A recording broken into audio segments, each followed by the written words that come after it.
सबसे पहले मनोज सर, मैं आपसे शुरुआत करूंगा।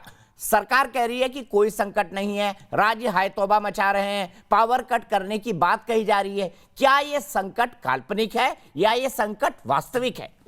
देखिए, ये संकट काल्पनिक तो कहीं से भी नहीं है, ये एक वास्तविक संकट है और हमें ये देखना है कि ये संकट हमारे सामने ने क्यों आया। इस साल भी हमारे देश में साल के पहले इस फाइनेंशियल ईयर के पहले 6 महीने में कोयले का प्रोडक्शन उतना ही हुआ है जितना कि पिछले साल हुआ था। तो इस समस्या का मेन कारण ये है कि कोरोना के बाद जो हमारी रिकवरी हुई है, वो रिकवरी जितना किसी ने भी सोचा था उससे कहीं ज़्यादा फास्ट है। जब इकोनॉमिक रिकवरी फास्ट होती है, इसका मतलब जो हमारी फैक्ट्रियाँ बंद पड़ी थी, फैक्ट्रियाँ चलने लगी, इंडस्ट्रियल आउटपुट हमारा बढ़ा, वहाँ बिजली की डिमांड बढ़ी, मैन्युफैक्चरिंग में बिजली की डिमांड बढ़ी। और ये सिर्फ हमारे देश में नहीं है, पूरे संसार में ही ऐसा है।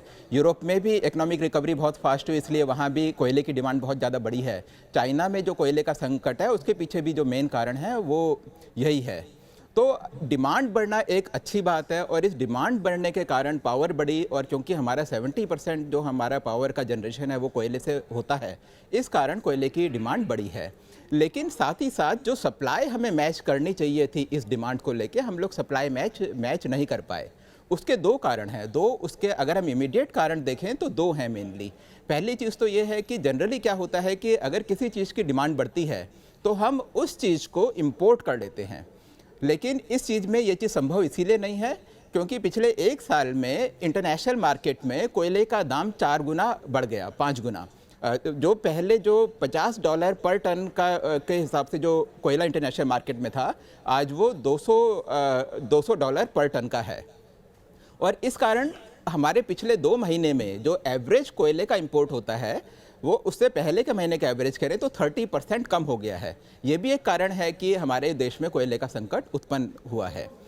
हमारे देश में क्या है, हमारे देश में जो पावर जनरेशन कंपनीज़ हैं, अगर वो महंगा कोयला खरीदती हैं तो वो कंज्यूमर को पास ऑन नहीं कर सकती जैसा कि बाहर के देशों में होता है। उसका कारण ये है कि उन कंपनी का जो पावर परचेज का एग्रीमेंट है वो जनरली जो पावर डिस्ट्रीब्यूशन कंपनीज होती हैं उनके साथ होता है और उसमें प्राइस फिक्स होता है। और वैसे भी पावर हमारे यहाँ एक बहुत बड़ा पॉलिटिकल इशू है।